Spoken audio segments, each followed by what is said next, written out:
Here's Kids Radiothon, 194, the number one hit music station, Playhouse in the Morning, Zero, Radin, Mile Live at Sanford Children's Hospital in the Sanford Medical Center. So happy to have the family stopping by to chat with us now. We got Crystal Blaine and Stasly as well. So thank you guys so much for coming, Stasly. Can I ask how old you are, hon?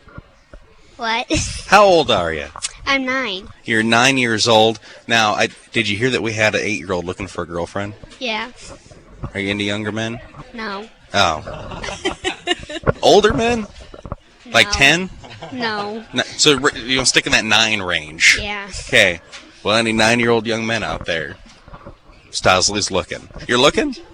No. Now, what would be your idea of a date? What would you like to do? I don't know. Probably go to Sky Zone. Valentine's Day is coming up. Dad, how do you feel about any of this? I don't approve. Dad's not a fan of this, so we'll move on. So, Stasly, if you can kind of tell us, what was your experience here at the hospital? Why did you have to come here? I had a staph infection in my talus bone, and it's a very rare bone to get a staph infection in. Well, I'm going to tell you, at 9, you're smarter than I am. What kind of bone is it? Talus. A talus bone? Where's that at? It's in my foot. It's in your foot? Now, do you have any idea how that happened? No. Now, I think a lot of people know that a staph infection is scary, but I don't think a lot of people even know what it is or how scary it is. I mean, did they explain to you what that is? It's like something in your bone, and it's like a germ that can do a lot of hurtful things. That's scary stuff, Stasly. So did you have to stay here at the hospital for a while then? I had to stay here for 9 days. 9 whole days. Now, was that scary? It was very scary. Were the people here pretty nice? Yeah. What are some of the things they did to maybe make it a little easier on you? Probably going to a room that had all the fun stuff in there. Well, what kind of stuff they got in there? Legos, coloring stuff. Oh, so you were lit. I mean, it was basically like you're in Sky Zone, it sounds like. That sounds pretty good. Did you meet any men? No. No? Cully's Cabin doesn't have that feature yet, I guess. So now you're doing okay, though. After 9 days, you're doing pretty good? Yeah. Good. So let's talk to either Mom or Dad, whoever wants to kind of be the spokesperson here for you guys. So, Mom, you find out that Stasly's got something going on with her foot. I got to imagine, I mean, was that your first assumption? It probably wasn't. Actually, we doctored for 4 days, thinking it was a sprained ankle from a soccer injury. And on Tuesday, we went to the emergency room because the pain was too great. And I knew it was bad when the pediatrician on call admitted her without even coming to the ER to see her. Oh, wow. And they came up and they said, she's fighting something, but we don't know what it is. So it actually took 5 days for them to determine, after a lot of blood tests, MRIs, a surgery, a joint tap, to determine that it was a staph infection in a talus bone. And after they determined that, after those 5 days, they had to figure out what kind of antibiotics would actually be able to fight it.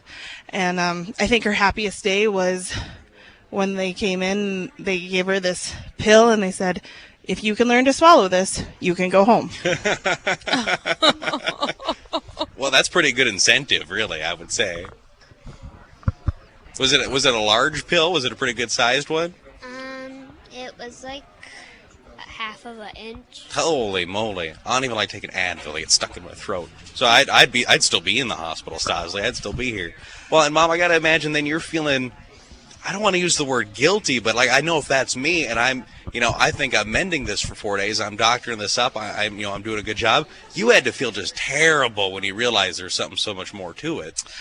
We did. It was. I thought I was going to go home with some more powerful narcotics, and the Wednesday morning after they admitted her, when her pain, you could hear her like scream down the hallway, and at one time she says, "Mom, am I going to die?" And now she doesn't like to talk about it, but after it was 9 days in the hospital, and it was actually October 16th, so it was almost 6 months after her first appointment for the sprained ankle that we finally got a clear of health. Because after the hospital was 8 weeks of antibiotics, a month in a wheelchair, a month on crutches, and then a boot for another 2 months. And it was quite the long process. And we found out sometime in the summer that if this would have happened a year earlier, they would have sent us to Minneapolis, because of the 7 doctors on her team, 2 to 3 of them were new to the Sanford Children's pediatric area, and if it wasn't for the 7 specialists, So knowing that you have this hospital here, and you didn't have to do any traveling, and you didn't have to do any commuting, I got to imagine that's pretty special. It means a lot. Oh, definitely. My husband works out west in the oil field, so when this was happening, he left on Sunday night thinking it was a sprained ankle, and I call him at 4 o'clock in the morning and saying they're admitting her to the hospital, knowing that we could be here close to our family and our friends, and I think that was one thing, is Stasly had so many of her classmates from school come in and visit her. And with the child life specialist, with the room and things like that, being able to go into a place where we didn't have all of the medical machines and things like that, someplace where she could kind of get away from, I'm in a hospital, and be a normal kid, even if it was only for 10, 15 minutes. Well, Stasly, we're going to put this on you because, you're looking at the park. You got the headphones on. You got the microphone. You are a radio superstar right now. Here's the problem we have. We have people listening to the radio now that have not called yet. They have not made their donation. Why should they?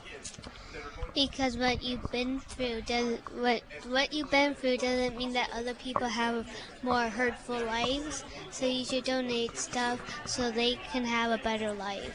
And if you could do me, because that's great, you do me one more favor. The phone number people are supposed to call is right up there on that poster. Do you think you could tell people where they're supposed to be calling? 701-478-KIDS. 701-478-KIDS is beautiful. Stasly, thank you so much. We really appreciate it. You're welcome. And you are a radio superstar. Do you have like a DJ name? Do you want to be DJ Stasly? Is that what you want to do? No. No? You want like a different, because he's Rat, I'm Zero. I guess she's Maya. That's boring. Do you have like a name you want? Do you want to be like DJ Squiggy or something? Not really. You can get back to us. Maybe next year maybe I'll have come up with something. All right. DJ Squiggy, thank you. Appreciate it. Okay. Stasly, thank you. We appreciate it. Okay. 701-478-KIDS. Make your Cares for Kids donation also online at y94.com. It's Cares for Kids Radiothon. Thank you for listening.